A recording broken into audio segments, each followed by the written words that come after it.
final keynote today coming up will come from the managing director of Marathon Venture Partners, Yiran Song. Marathon Venture Partners is an early stage healthcare investor that's done a lot of work both in China and internationally. So really delighted to have Yiran here to share some information. Yiran? Hi, Matt. Can you hear me? And can you see my screen? Sure can. Yeah, great. Okay, really my pleasure to be here and to share some our findings and insights in this digital health sector. And first of all, maybe I can introduce a little about Marathon Venture Partner and myself. So Marathon Venture Partner is a China-based VC, and we focus on the digital health sector. And for now, we have invested in more than 17 companies, and most of them are in digital health company, and so including medical device, mobile health care and services, precious diagnostic, and medical insurance companies. And for myself, I have more than 10 years experience in healthcare sector. And first of all, I work for Johnson & Johnson Medical China. So I have 5 years industry experience and then 7 years investment experience. Okay, so first of all, maybe a short timeline of the development history of China digital health. So during the first wave of the digital health actually started in the 1990s with the HIS system, as in any other countries. And all of these companies are actually providing services to hospitals. So if you look at the market here in China, the top 10 healthcare information system companies have consistently less than 10% market share. And compared to the US, where 2 companies have about 80% market share. I have less information in UK, but I think maybe more like in the US. So there is a lot of opportunities here in China is to consolidate the healthcare information system market. But it also gives us hope for the development. But for the first wave, there are a lot of public companies, just like Weining and 创业惠康 and 嘉禾美康, some companies like that. And the second stage is what we call the internet medical, with the first wave of internet giants such as Alibaba, Tencent, Baidu, etc. When it comes to healthcare, they are transforming everyday life in the consumer space in China, but the traffic is almost zero cost.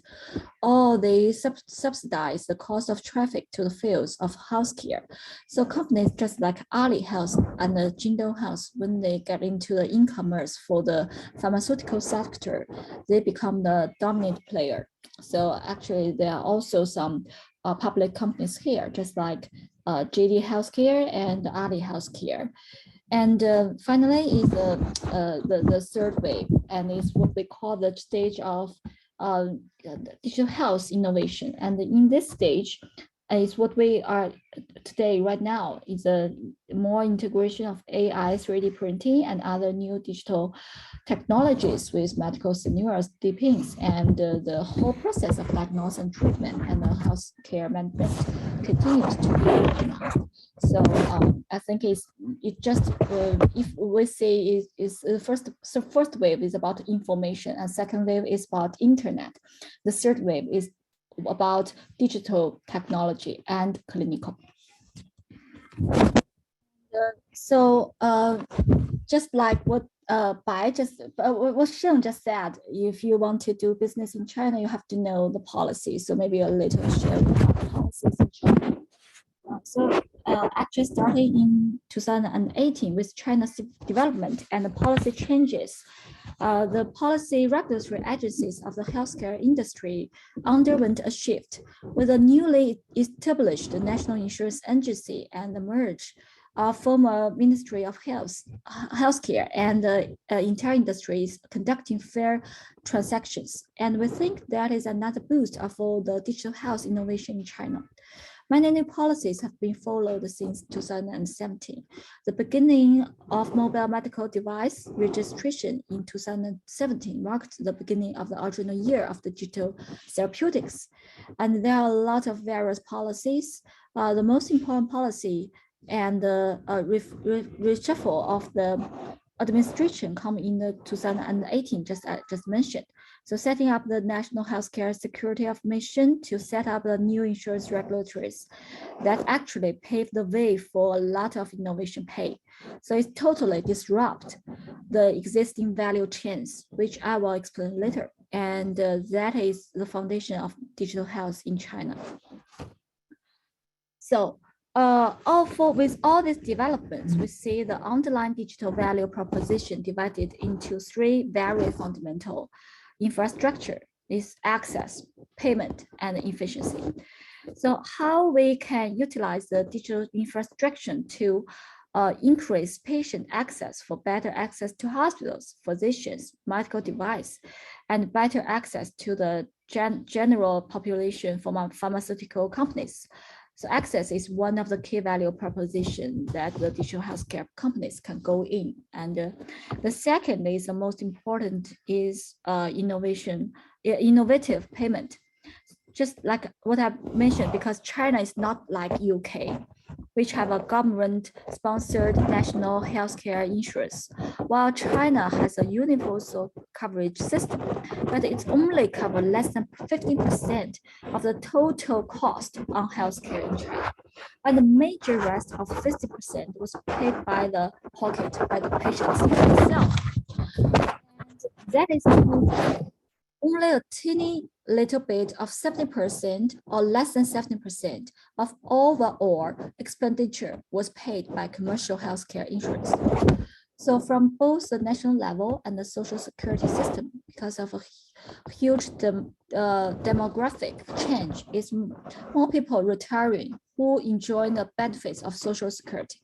When the new labor force dropped and fewer people started paying social security, so the demographic change caused a huge burden for the total social security system.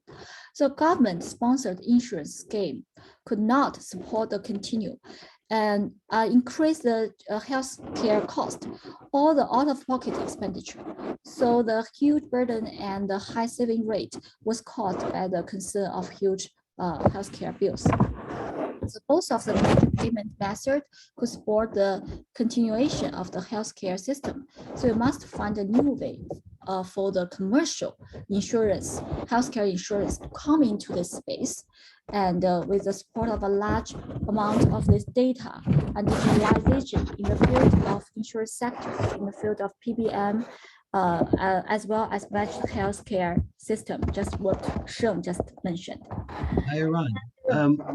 One moment, sorry. We're having a little technical difficulty. There's some feedback coming from your side. Maybe try speaking a little bit further away from the computer. See if that Better? helps. Yeah, that sounds better for now. Better? Okay. Thank you. Okay. So the third infrastructure is about efficiency. And if all of our healthcare could not be more efficient as per before, there's no reason the access could be improved. There's no way that the insurance can become into the play. So we are leveraging a lot of the state-of-the-art technologies such as artificial intelligence, 3D printing, our robot, and how we can use this technology to help the overall efficiency of the healthcare system provides. So those are what we think, the three fundamental pillars of the value proposition of the digital health can bring to China. That is what we call the opportunity. And that is the same thing, but we explain it much more details. And I was explaining the three infrastructure more detailedly. So for the access, actually, we divided this in two. The first one is to increase this volume, and the second is to deepen or deep the value. And so part one is how we can solve the volume issue. We are leveraging the internet, e-commerce, and have actually saved a lot of cost and increased a lot of efficiencies. For example, Jingdi Healthcare and Ali Healthcare could serve hundreds of millions of people through online pharmacies. People can get cheaper and medicine at this online pharmacy, and there's a lot of demands, and delivery companies can serve the patient with only 30 minutes in China now. And other than the internet, there is a kind of ways that we can reach a broader population, either by primary care. The primary care system in China is actually destroyed during this conflict. So there's a strong kind of government policies to support the primary care, and the technology or digital could play a very important role in supporting the primary care sector, either by telling the house or by the either by telehealth or by the decentralized testing centers extra. And the second side of consumer health, that's how we can utilize technology to bring real serious healthcare services to the consumer healthcare sector.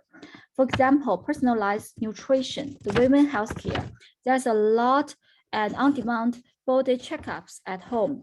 We support a company called Bird Healthcare that can deliver body checkups at home, and we are not only for body checkups.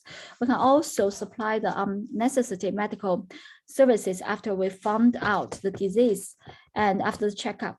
So, and we also on the new access and in the new insurance policies that we can touch. The large population is actually a new way of access. And the other part is about value. It may be something that Sean have already covered, but maybe I can give another detail is if Sean is work with the hospitals, right? As one hospital, another hospital, and we are in some disease area. So for example, for some surgery, we invested a company, especially bring services for the patient after the surgery and then released from the hospital. And we can help the doctor to match the thousands of patient at least at a very easy way, and she or he can just use a minute, less than 50 minutes every day. And why we can do that is because we collect all this data from the surgery and from the wearable device. So actually the doctor know the patient's situation very well. So we can solve this data, and the doctors can easily manage the hundreds of thousands of patients with a click of their cell phone. And whenever the patient have an issue, we have a red alert, and we certainly direct it to the hospital, back to the doctors who know their conditions pretty well. So we are having a lot of value propositions in helping the vertical kind of disease management side. So this is about our access. And the second is about the digital infrastructure and about efficiency. We call it comprehensive intelligence and precision therapy. So as I said, the fundamental digital platform or the healthcare data platform within the hospital are outdated and very outdated today. So there are a lot of rooms and opportunities investing to improve the digital infrastructure in our hospitals today. So not only within the hospital, but also for the manufacture of pharmaceutical product, as well as in the medical device product, as we are in the logistic and the delivery of those products. There's a lot of opportunities, and we really want to invest in. And the third point is maybe I have already tell a lot is about the payment. So there are, as I explained before, commercial healthcare issue a tiny and very little percentage of the world healthcare expenditure, and the digitalizing of the insurance sector, just like PBM and other management sector, they can actually change the product, the insurance product itself. So there are one famous product in China called the Citizen Beneficial Insurance, 惠民保. And we mean in China, Chinese that the revolution, the China, this revolution, the sector. And we believe that we could create a whole new value chain in the insurance sector, from the promotion and management and providing some services and PBM and the pharmacy, all of that, and Medicare's services sector. And the whole new service model will be created based on the citizen beneficial insurance sector. So there are a lot of opportunities here. And finally, I want to talk something about the investment trend in China. I think actually just like globally, 2020 and 2021 is a peak, and there are a lot of companies got this money, but you just like you can see in 2022, just like what happened in US and I believe in UK, the market become much more calm. And I think it's not only to tell a story and to tell what our strategy is, but also it's a time to show the real value. And it's time to show how this revenue comes from and this profit can come from. But I really believe that in China, we have a lot of this opportunity. That is because we have such a great huge population, and we just have only a few providers of physicians and nurses are very limited, so they really need to be powered and really need some tools to help them. So I really think it's a time for the startups to do the business well, and just to take more time with the clients, with physicians and with doctors, with patients, and try to make this their business model really work, and they can scale up. And finally, something about China, about MVP, and this is our portfolio. You can see it's more than 17 companies right here. And maybe I can share 2 companies. And first of all, I want to give you this example. Is about SHUKUN. SHUKUN Technology is one of the leading artificial intelligence in healthcare image application. What SHUKUN Technology does is to help the cardiovascular doctors prepare their surgery. Even before, without AI, a typical experienced surgeon could spend about half an hour and to look through the CT and to do this report. But with SHUKUN, it only can be less than 10 minutes. So you can see it's about efficiency. And actually, SHUKUN's product has been approved by the FDA and CE. So even some companies, they are interested in this product. And I think SHUKUN is very really ready to have this business partnership with the business partners in UK. And the second is MediTrust, and this is a leading player for the insurance platform in China, especially for the inclusive healthcare used to commercial health insurance, extremely expensive for people. So now we can offer a very comprehensive health insurance product for less than 100 RMB, which is less than 10 pound equivalent, but offer very competitive service platform to the patients in need. We're actually a revolutionary overall industry, and the company grew very quickly. The company was founded in 2018 and become the 12 billion RMB valuation company today, and that was just being invested by HSBC last December. So due to the time constraints, I cannot continue to share with you some more examples and some things that we have observing. I will stop here, and I would love this opportunity to continue the collaboration and work with UK to come to work with you guys and to help to develop the digital healthcare application in China and both in UK. Okay, Matt. Love this stuff, Yiran. Thank you for sharing, and I hope I speak for the attendees when I say they're excited to hopefully work with you as well.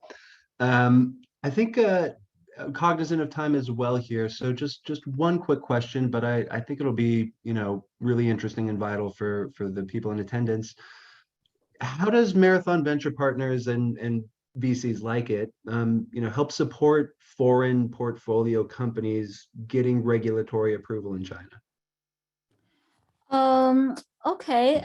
You mean for the digital healthcare, digital health product, or Yeah, but, generally? maybe more broadly, I think we've heard from a number of speakers that there are some hoops that need to be jumped through with the government and getting products and services approved here. So, curious kind of how MVP assists with that.